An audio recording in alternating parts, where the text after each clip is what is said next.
रात गहरा रही थी और बंगलौर की सड़कों पर ट्रैफिक धीमी हो चुकी थी। नीलेश अपने दोस्त अंकित के साथ एक कैफे में बैठा था। वे दोनों बचपन के दोस्त थे और कॉलेज में एक ही कोर्स कर रहे थे।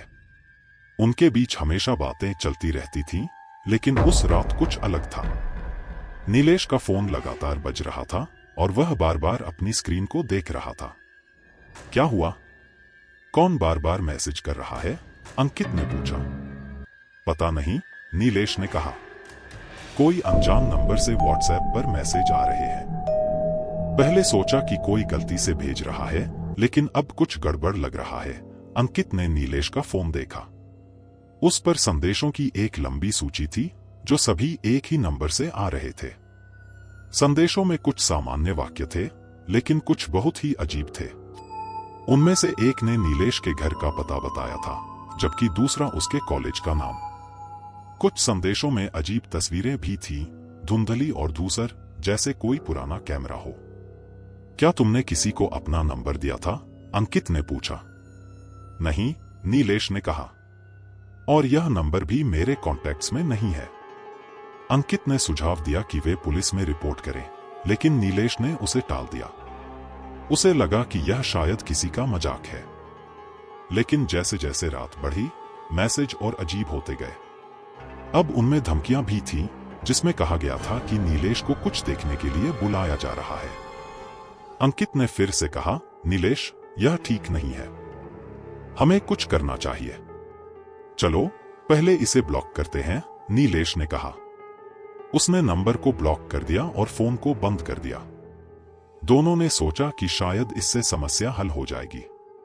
अगले दिन नीलेश अपने कॉलेज गया, लेकिन वह अभी भी परेशान था। उसके मन में वह अजीब संदेश घूम रहे थे। क्लास के बाद उसने अपना फोन चेक किया और देखा कि ब्लॉक किए गए नंबर से फिर से मैसेज आ रहे थे। कैसे? उसने नंबर को दोबारा ब्लॉक किया, लेकिन कुछ ही मिनटों बाद संदेश फिर से आने लगे। इस बार संदेशों में उसके दोस्तों के नाम भी शामिल थे। एक मैसेज में लिखा था, हम सब जानते हैं। नीलेश के लिए यह बहुत डरावना था। उसने अंकित को यह बताया और अंकित ने कहा कि वे दोनों उसके घर पर मिले और इस पर बात करें। शाम को जब नीलेश घर पहुंचा, तो उसने देखा कि उसके दरवाजे पर खून के निशान थे। यह एक छोटा सा निशान था, लेकिन उसे देखकर उसके रोंगटे खड़े हो गए।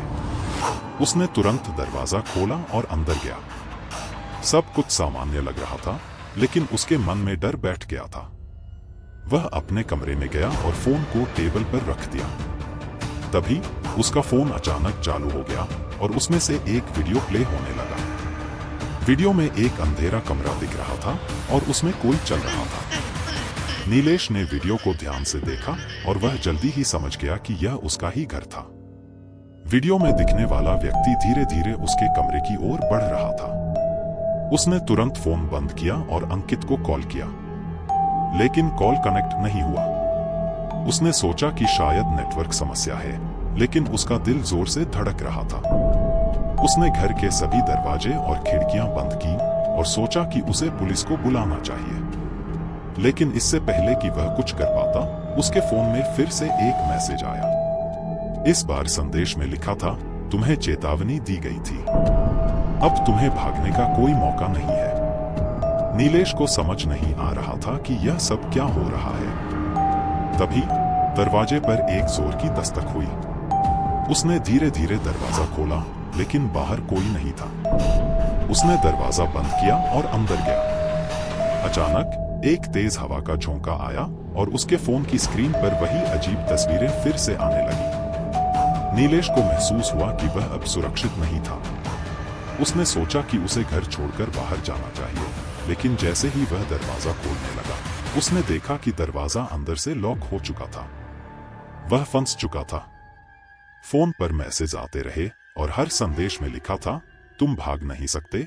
अगली सुबह जब पुलिस उसके घर पहुंची, तो उन्होंने दरवाजे को तोड़कर अंदर प्रवेश किया, लेकिन वहां कोई नहीं था। नीलेश गायब हो चुका था और फोन पर आखिरी मैसेज था, अब हम तुम्हारे पास हैं। पुलिस ने इस मामले को बंद कर दिया, लेकिन कॉलेज के छात्रों के बीच यह कहानी फैल गई कि नीलेश का फोन अब भी किसी के पास है और जो भी उसे देखता है वही गायब हो जाता है। अब कोई भी व्हाट्सएप संदेश को हल्के में नहीं लेता, क्योंकि यह नहीं पता कि अगला संदेश किसका होगा।